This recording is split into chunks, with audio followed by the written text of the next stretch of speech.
Hello and welcome to another episode of FinTech Focus TV with me, Toby Babb. Today I'm absolutely delighted to be joined here in the studio by Caroline Serdarevic from Millennium Advisors. How are you? Hi, thanks so much. Listen, lovely to have you in. Excited about this one. It's talking about one of my favourite sort of spots, which is about culture and the sort of work that you've been doing around there. There's loads of stories about where the business is going, where it's been, what you're doing in between. So I'm looking forward to a great conversation and talking a little bit more about Millennium as well. So an amazing company. I've been fortunate to hear a little bit about it over the last couple of weeks and obviously known about you guys for quite some time. But before we get into that, let's tell us a little bit about yourself and then give us a view of Millennium Advisors and what you guys are doing at the moment. Absolutely. I'm Caroline Serdarevic. I run the international businesses for Millennium Advisors, which is a technology-driven fixed income broker-dealer. Fantastic. And so in this space at the moment, tell us a little bit more about Millennium. So fixed income broker-dealer, as you say. What's the story behind the company? Absolutely. So we were founded in 2010 in Charlotte, North Carolina. We're still headquartered there. We are a liquidity provider in fixed income, a real focus on electronic flow. Mm-hmm. So we trade dollar corporates. I would say that's still our sort of home market, but we also have growing businesses across municipals, CDs, agencies, Euro, EM, and MBS. Fantastic. And tell me a little bit about the growth. So you're out in Charlotte, as you say, over here as well. Yes. And heading out to Asia. We'll talk about that a little bit later on too. Tell us about the sort of journey, the growth of it all. Absolutely. So our two founders, Mike Healy and Dave Chappelle, set up the firm with a thesis that really focused on the growth of electronification within fixed income, a belief that a lean, efficient business model with a focus on constant improvement was the path forward, really, in credit markets. And in the years since, we've seen this proliferation of automation and this growth on every metric via the ECNs, and really the market's come towards us. So the business has really grown from there. We started off trading investment grade and dollar. As I said, we've added these asset classes around corporates. We set up a London office in 2014. We also opened a small Chicago office. And as of this summer, as you briefly mentioned, yes, we're over in APAC with our office in Singapore. We'll have a little spoiler alert for that coming on in more detail later on. Fixed income's an area where we've seen lots of growth, lots of development and innovation, I think, over the recent years as well. Has that been something you guys have really embraced? You mentioned continuous improvement. It's a subject close to my heart. We have Kaizen as one of our core values, and I'm obsessed by the whole thing of little and often and building up and seeing that sort of continuous improvement piece come through into the DNA of a business. That's something which is obviously important to you guys in this space there, where we've seen considerable innovation in recent years as well. Absolutely. I think it's one of our sort of the core pillars of our culture, this idea of constant progress, constant innovation. We compete with, this industry is full of giants. So to maintain a competitive edge, we constantly need to be improving the way we do things. Our CEO always talks about this idea of time decay of innovation. You come out with a new innovative way of pricing or managing risk, and really the shelf life of that competitive advantage is maybe 3 years. So we are really focused on, as I said, constantly thinking about how we can do things better. And really, fundamentally, that comes down to the culture of the firm and the people we hire. Yeah, that's a really important thing to mention, isn't it? Because, as you say, when you're coming up against giants in the space, the one thing that they have is obviously size and scale and reputation. But what they find difficult is innovation and change, and etc., because there's a lot of risk around that for businesses at that sort of stage. I love the more nimble businesses and how you can look at that, and that decay, I think, is a really interesting point to look at. Let's touch on the sort of culture piece, because innovation does definitely come through culture, right? And if you haven't got that entwined into the DNA of the business, it's very difficult to drive that further forward. How do you embrace that? How does that come through in the company? think you hit the nail on the head when it comes to scale and relevance and the ability to retain a responsive, nimble approach. Yeah. We're small, we're 100 people globally. We run a very flat structure by design, and I think that means that people can, to put it simply, get things done. Yeah. We are very focused on cross-pollination of ideas. So, for example, we have a guy on our quant team who joined us as a trader. Our head of London trading joined us as a developer. Most of our technologists at some stage rotate through trading. And we really believe that technology and trading have to go hand in glove. Yeah. And the best way to bring those two things together is to expose our developers to the way our traders utilize those tools. Yeah. And to take that sort of trading experience and move it into our quant team, for example. Yeah. And similarly, it's not just between roles, it's also geographically as well. So our 3 anchor employees in Singapore, we have one trader who's relocated from Charlotte. We have a salesperson who's relocated from London. And then we're absolutely delighted we've actually rehired a former trader who's based in Singapore. I think that's so important, isn't it? Because we've I guess grown our company as well. And I think when you have that sort of international expansion, having people in there who are part of the DNA and the culture of the business is such an important part of doing things. Because whilst you can do things and have multiple offices, I think sometimes you see those businesses who've got multiple offices but with different cookie cutters all around it, and then different cultures and you can walk into the office and just feel something completely different. When you've got that sort of link to it all, it makes it so much easier, I think, to grow and scale and keep that sort of vibrancy of culture important into it as well. And it's interesting you talk about culture, because particularly in a trading environment, I think it can sometimes become secondary to performance. And there are businesses there that sort of absolutely lean into it and do it brilliantly and recognise that culture is the predicator to success and performance. And there are people there who are saying, I won't say who, but I've been in meetings recently where people have been very focused on we're not here to create a culture, we're here to get the best possible people and get them doing the job, and it kind of becomes a machine. You guys seem very wedded to the cultural aspects of performance within trading. Tell us why and what that looks like. I think culture really permeates into performance agree. On a sort of medium-term and long-term basis.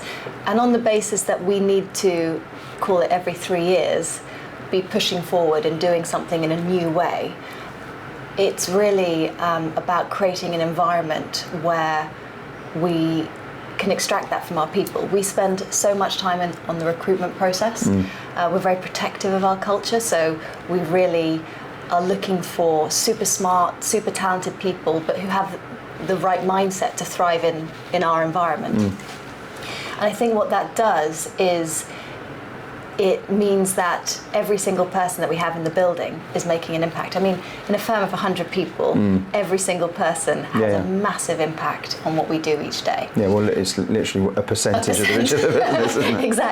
Exactly. And I think we've definitely found that if you give people the right environment and you give people the right platform to be able to understand a problem, work through it, come up with a solution, socialize that idea, get other people's perspectives. What does the trader in Singapore think? What does the developer in London think? We're all looking at things from a slightly different angle, but we can do that quickly. We can do that with a ton of expertise and without having to go through layers of bureaucracy. And we can get something into production relatively quickly. We test it, we iterate. And with that, I mean, obviously it's one of my favourite subjects, the recruitment aspect of it all. And I think it's difficult. So people say they spend a lot of time on it. I had a really interesting conversation in this room a couple of months ago with someone there who talked about how difficult it was to get into their business. And we're working with them, and I'll testify, it's difficult to get people into their business, but their retention's been fantastic because of it. And once you kind of get to know what they're looking for, it becomes a lot easier to do, to go down that route as well. I think sometimes people really struggle with that. They're looking for, particularly where there and you're looking for performance and you're kind of hiring the CV. You're looking for someone who's, achieved X, Y, or Z, or can come in there and the stakes are high, etc., etc. It is 1% of the business when they come into it, so it's got to be on point. How do you know? Obviously, you've got the bit piece there where their CV will be important, what they've done, what they've achieved beforehand. But that piece there of how they fit into the culture isn't quite so easy sometimes, particularly when you're doing it through a process and people can put their best game face on, etc., etc. It obviously comes to light a little bit later over time about what someone's really like within that sort of period. So you guys are obviously putting a lot of thought process into that. Tell me what that looks like to you. I think anyone that works at Millennium would testify to the rigour of our recruitment process. Any applicant meets a lot of people, and I think that is kind of where it starts. Everyone will have a slightly different approach to an interview. Everyone will see something slightly different, but it also gives the candidate a really good understanding of who we are. It's got to work in both ways, and I think that's utterly fundamental. We are really fortunate that, for example, we've had, I think this year, 5 or 6 people rejoin us, left our firm and came back, and I think that's really interesting. Yeah, definitely. And also the other thing that our head of HR was discussing this year is that actually a really large proportion of our hires in the past 12 months have been referrals, employee referrals. Okay. And that again, I think, adds another layer of rigour, of understanding of who they are and also who we are. So I think, I mean, there's no one answer to it. I think it's just this sort of lots of silver alchemy. pellets coming together. Coming together.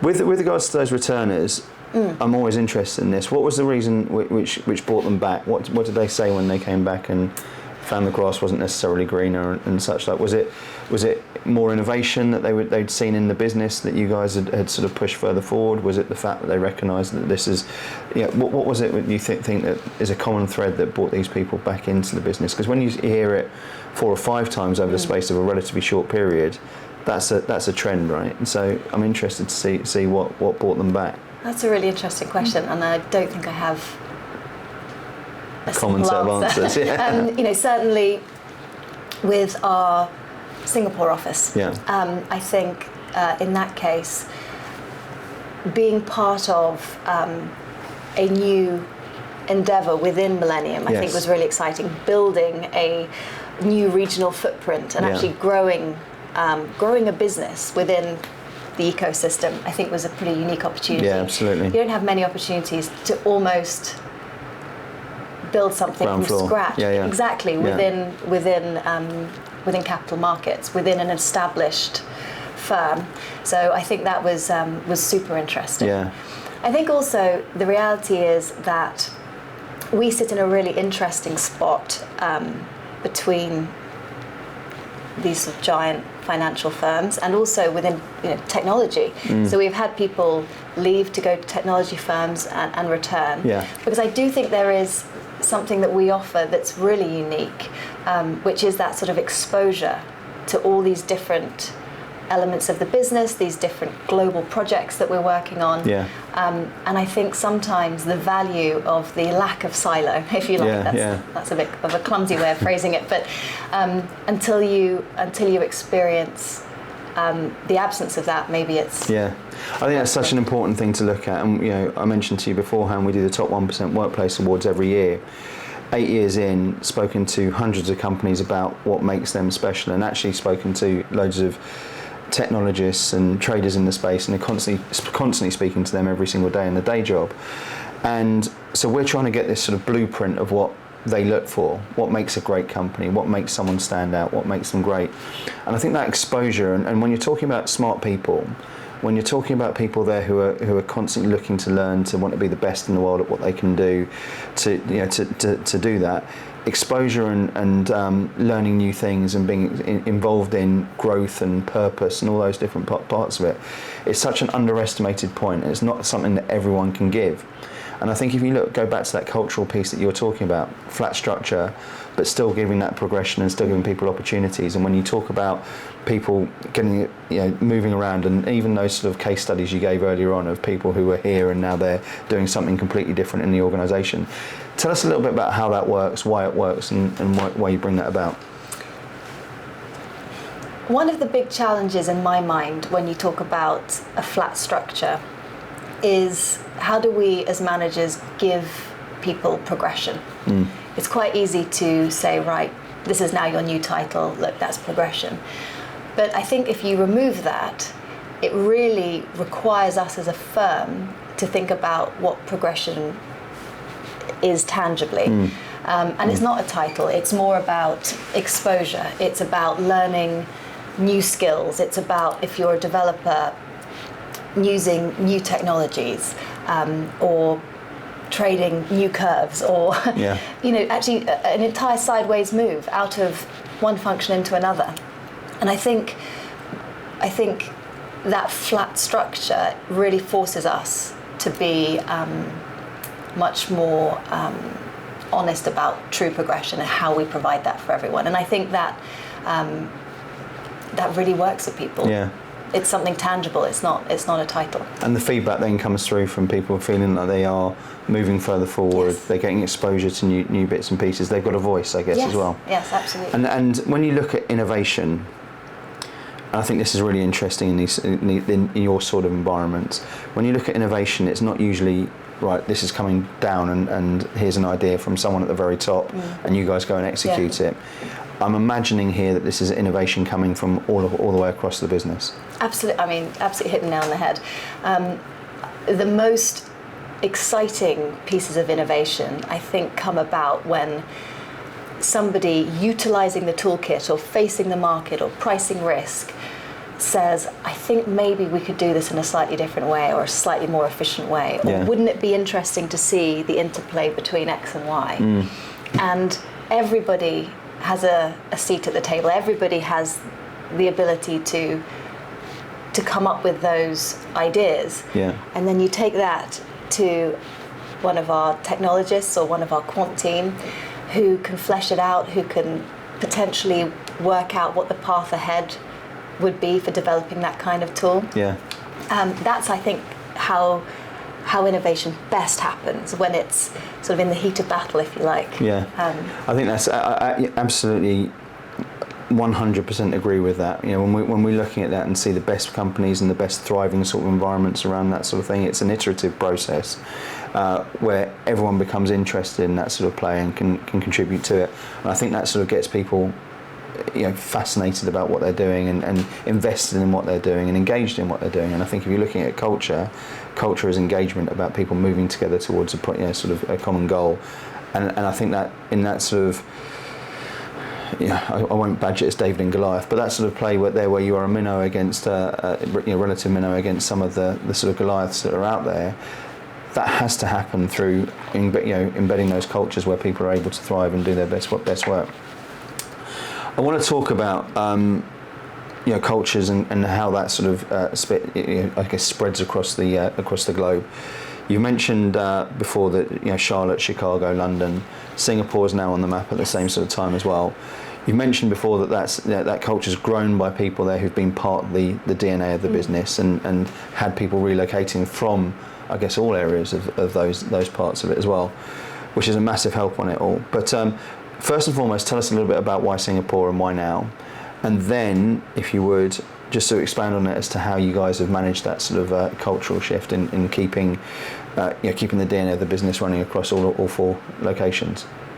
Sure. So I would say, why now? We have been focused on sort of the Asia counterparty base for some time. For the last few years, we have really serviced that from London. We've been trading our dollar books for the, if you like, overnight session from London. We've been onboarding and speaking with clients from London. So I think for us, establishing an Asia business first, before we even have any boots on the ground, was really critical, because I think it really helps us understand the opportunity, understand what success looks like. It means that we have the opportunity to test some of our presumptions before we invest in in being there and having an office there and relocating people there. So by the time we actually get to the point of opening the office, we know what we're looking for. We know what we're aiming to do. So I think that's definitely step one. So I think in terms of success, almost before you've done your first trade, there's a ton of work that has to happen prior to that. In terms of culture, absolutely, as you said, so relocating people who know Millennium, understand the culture, understand how we do things, why we do things that way, they know how to navigate the institution. I think that is really critical. Yeah, absolutely. But now, I guess, the next step is ensuring that we act as one global institution. And communication between regional offices is always a challenge. Especially with the time zones and all that sort of stuff as well. Exactly, and it just takes really considered effort. We're really focused on it as a firm. We have calls saying, how can we put better communication channels in place? And I think it's as easy and hard as that. We're just being really deliberate about it. And with them being 3 people, as I say, as that founding sort of 3 out in Singapore, sometimes I feel that those smaller offices can feel like a little bit of an outpost. I mean, you've probably been here as well when you look at it from the kick-off of the business over here. And as that sort of grows, it's easier. But how do you make sure that they don't feel like they are 3 people in a room and tied into that? I mean, you talked there about deliberate and communication channels, etc., etc. It's very much involving them and getting involved with them at the same sort of time. You've told me about some of the hours that you're putting in to support that, but it's important, right? It's really important. And I think because we established, if you like, our Asia business from London already, the way I view it is that it's part of a London business, albeit across 2 offices. So we have salespeople in London who know the Asia account base. So therefore, our salesperson in Asia has other people to lean on that knows that account base well. We have traders in London who trade the dollar books in the London morning, so that our traders in Singapore have a bigger group of people to be talking to once London comes in. So it sounds a bit counterintuitive, but sort of thinking of and treating the Singapore office as essentially an extension of our European business, albeit in different regions, I think really helps. Yeah, definitely. We also have a number of managers who are constantly sort of travelling. Nothing beats in-person contact, and so we have various people and heads of trading from the US that either have been or are going there this year. We've got our sort of head of London Tech who's been out there. So it's sort of a constant in-person and it's virtual. Really important, that, isn't it? Yeah. It is. And do they move over to the other offices as well, or is it just one-way traffic at the moment? No, absolutely. They'll be coming back at least twice a year. I think it's a great way of looking at that, and that sort of interconnectivity is a really important part of building that sort of that culture as it goes through as well. Absolutely, it's kind of the next phase of maturity of the firm. Working out how to navigate global communication. Let's talk about the maturity of the firm, because it's change is there in an innovative company. Easy for me to say. In an innovative company, change is something there which is always moving into it. You've been here for a little while now. I've known a little bit about your background as well before, so this is a sort of you've been in rapidly scaling growth businesses in the past. You're here now, and you've probably seen some evolution over the time in the business at the same stage as well. Tell us a little bit about the how things have changed, how the before and after of where it is, what you're seeing in the business, and actually what we talked about innovation in the marketplace at the moment, what you're seeing in the market as well. Absolutely. I've been at Millennium almost 9 years, not to age myself, and the market looks totally different. Millennium, it's funny, I feel like Millennium is just constantly in a phase of transition, constantly in a phase of growth. But if I look back 9 years, where we have come from as a market, we've had this proliferation of algo desks. We've seen the growth of importance of non-bank liquidity providers. We've seen increasing electronification and automation on the buy side. Yeah. That's almost come towards us in terms of market structure.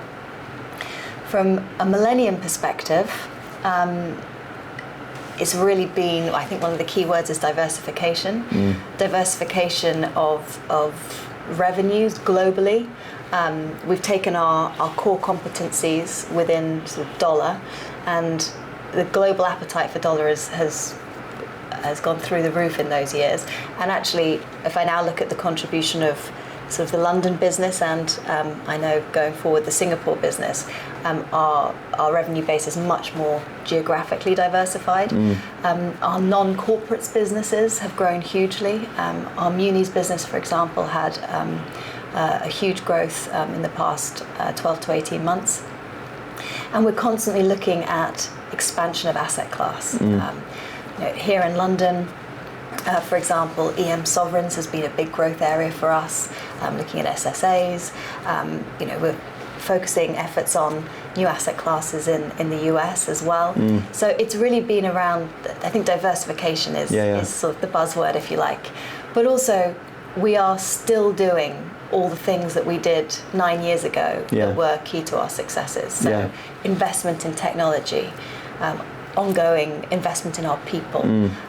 These are sort of like key pillars that haven't changed. I mean, our tech stack looks different, but it's still based on that same premise around just sort of constantly investing in the things that we know make us good at what we do. And that investment in tech, which I think is, when you talk about innovation in this space over the last sort of 10 years or so, I think that sort of innovation in tech has probably been one of the sort of particular highlights of it all. I remember going back probably about 12 years ago, I was asked to sort of bring together some innovative buy-side firms, tech firms who were doing something innovative for a group of 20 buy-side CTOs. And they wanted to do this sort of beauty parade and show some innovation within the sector. And it was a real hard job, actually, to find some people who were doing things well within that sort of thing. And I think the last 10 years has basically seen a real adoption, some real innovation, some new players come into the marketplace, and some interesting things happen in tech, which is this perfect storm of about 4 or 5 different innovations, which continues at the moment with AI. But you look at cloud adoption within the space, you look at even what's happened with blockchain, and there's so much more than that, all these different things that have come together, and people are looking at that and recognising that this is in a world where we need more efficiency, more productivity out of everything we're doing, and cost margins are continuing to be eroded at various different stages. To have a team there that are so invested into tech, that must be something that really allows you guys to thrive. Absolutely. Absolutely. Our technology team is almost as big as our trading team. As it should be, probably, right? Absolutely. And it's really the powerhouse of what we do. It's been a central pillar since day one. There is no way that we could be punching above our weight, to if you want to phrase it that way, but without technology. We have a bank of, call it 30 traders in our various locations. You look at who else is on around us on the ECN rankings list, and these the banks of traders at these institutions are sort of multiples of that. And really, I think what allows us to do that is it's that marriage of human and machine, if you like. The finesse and the touch of human traders, sort of amplified by our tech stack. World-class technology. I think that's so important that you have you're obviously invested in smart people, and you've invested in best-in-class traders who are there, who are ambitious and hardworking and talented and smart and everything like that. I think the job of the company behind that is to make it an environment where their success is amplified, is inevitable because of it. And so if you put that sort of tech in place behind a really well curated team, who are empowered to go out there and do it, who are tech savvy at the same sort of stage, because that's another falling point, isn't it? There's a whole legacy there of people there who it's my genius as opposed to the tech behind it. And I think if you can get those people who really adopt into that, that's a real recipe for success with everything in there. So yeah, it sounds like a good plan. Let's finish by talking a little bit about the future for the business. Singapore, obviously, exciting, and growth and everything around that as well. What does the next couple of years look like for Millennium Advisors? So I think exciting. Absolutely. The Singapore office is one of the key elements of growth for the next few years. But we are in a phase of investment in the business. We have some big global projects underway, again focused on efficiencies and focused on expansion into adjacent asset classes, which I think will really start to bear fruit in 2025, maybe early 2026. Yeah. But as we've talked about for the last half an hour, it's all about just continued investment, hunting out of opportunity, sort of testing the theory of that opportunity, and then getting it done. Sounds fantastic. Listen, I'm excited to watch it. It's been great having you in here today and talking a little bit more about it. For those who are watching, want to find out a little bit more about the company, what's the best way to get in touch with yourself? What's the best way to find out more? Absolutely. Our website or LinkedIn, whatever works best. Get involved and follow there. Caroline, thanks so much wonderful. For having me. Thanks for coming on the show. Thank you. And thank you all for watching. We will see you soon on the next episode of FinTech Focus TV. Thanks a lot.